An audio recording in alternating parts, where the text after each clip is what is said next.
জান্নাতের দৃশ্য কেমন হতে পারে? আমাদের সহজ ভাষায় বলুন। প্রিয় দর্শক, আসুন জান্নাতের দৃশ্য কেমন হতে পারে তা আমরা কোরআন ও সুন্নাহর আলোকে জেনে নেওয়ার চেষ্টা করি। জান্নাত হলো পরম সুখ ও শান্তির ঠিকানা। আল্লাহ রাব্বুল আলামিন যারা পৃথিবীতে তার বান্দাবান্দিগণ যারা আল্লাহ রাব্বুল আলামিনের সন্তুষ্টি অনুযায়ী চলে, আল্লাহ পাক রাব্বুল আলামিন পরকালে তাদের জন্য জান্নাত রেখেছেন। যারা ঈমান নিয়ে মৃত্যুবরণ করবেন, আল্লাহ তাআলার ইবাদত বন্দেগী করে নেককার হয়ে যারা দুনিয়া থেকে যেতে পারবেন, তাদের জন্য আল্লাহ তাআলা জান্নাত রেখেছেন। এই জান্নাতের দৃশ্য কেমন হবে, সেটি প্রকৃত দৃশ্য কেমন হবে, সেটি আসলে কেউ বলতে পারবে না। কারণ হাদিসে কুদসিতে আল্লাহ রাব্বুল আলামিন বলেন, আ'দাতু লিইবাদিয়াস সালিহিনা মা লা আইনুন রাআত ওয়ালা উদুনুন সামিআত ওয়ালা খাতারা আলা কলবি বাশার, যে আমি আমার নেককার বান্দাদের জন্য জান্নাত প্রস্তুত করে রেখেছি, এমন জান্নাত যা কোনো চক্ষু কখনো দেখেনি, কোনো কান কখনো জান্নাতের প্রকৃত অবস্থা শ্রবণ করেনি, এবং কোনো মানুষের অন্তর জান্নাতের প্রকৃত অবস্থা সম্পর্কে কল্পনাও করতে পারবে না। অর্থাৎ অভাবনীয়, অকল্পনীয় দৃশ্য হবে জান্নাতের। তবে জান্নাতের কিছু নাজ নেয়ামতের কথা, জান্নাতের কিছু দৃশ্য বা নাজ নেয়ামতের কথা পবিত্র কোরআন ও হাদিসের মধ্যে এসেছে। যেমন আল্লাহ পাক রব্বুল আলামিন সূরাতুস সাফফাতের মধ্যে বলেন, ওয়ালাকুম ফিহা মা তাশতাহি আনফুসুকুম ওয়ালাকুম ফিহা মা তাদউন, যে জান্নাতে তোমাদের জন্য রয়েছে তোমাদের মন যা চায়। অর্থাৎ মন যেটা কল্পনা করছে, সেটা প্রকাশ করেনি, উচ্চারণ করেনি, সেটাও সে তার সামনে উপস্থিত পাবে।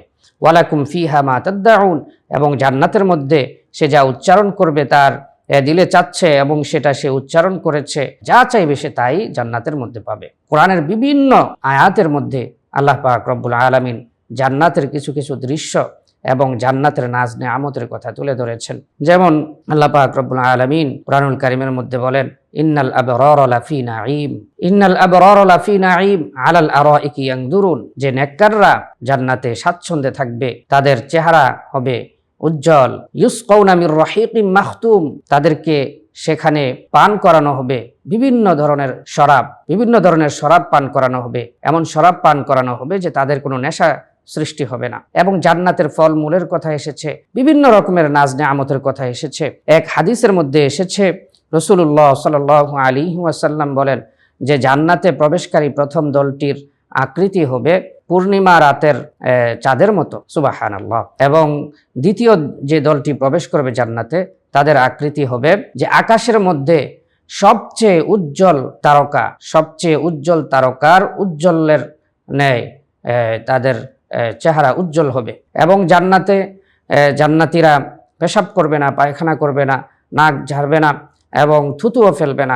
তাদের ঘাম হবে কস্তুরীর সুগন্ধির চেয়েও সুগন্ধময়, সুবহানাল্লাহ। এছাড়াও জান্নাতে সবাই যৌবন বয়সী হবে, সকলেই যুবক হবে, অর্থাৎ 33 বছর জান্নাতি ব্যক্তিরা 33 বছরের হবে, সকলেই হযরত আদম আলাইহিস সালামের আকৃতি পাবে এবং উচ্চতা হবে তাদের হযরত আদম আলাইহিস সালামের মতো 60 হাত। এরকম হাজারো নিয়ামতের কথা এসেছে। আল্লাহ পাক রব্বুল আলামিন জান্নাতে তাদেরকে স্ত্রী হিসেবে দান করবেন আনত নয়না হুরগণ, যাদের শরীরের মধ্যে তাদের চামড়া বেদ করে তাদের ভিতরের অংশ পর্যন্ত দেখা যাবে, এরকম সুন্দরী হুর আল্লাহ পাক রব্বুল আলামিন জান্নাতীদের জন্য জান্নাতে রেখেছেন।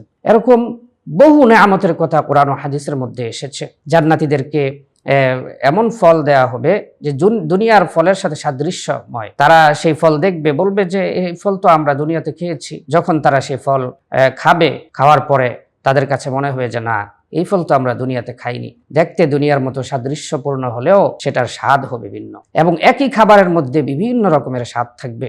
এভাবে জান্নাতের নাজ নেয়ামতের কথা পবিত্র কোরআন ও হাদিসের মধ্যে এসেছে। প্রিয় দর্শক, আশা করছি জান্নাতের দৃশ্য কেমন হবে এর কিছু নমুনা আমরা পবিত্র কোরআন ও হাদিসের মাধ্যমে হাদিস থেকে আমরা জানতে পেরেছি।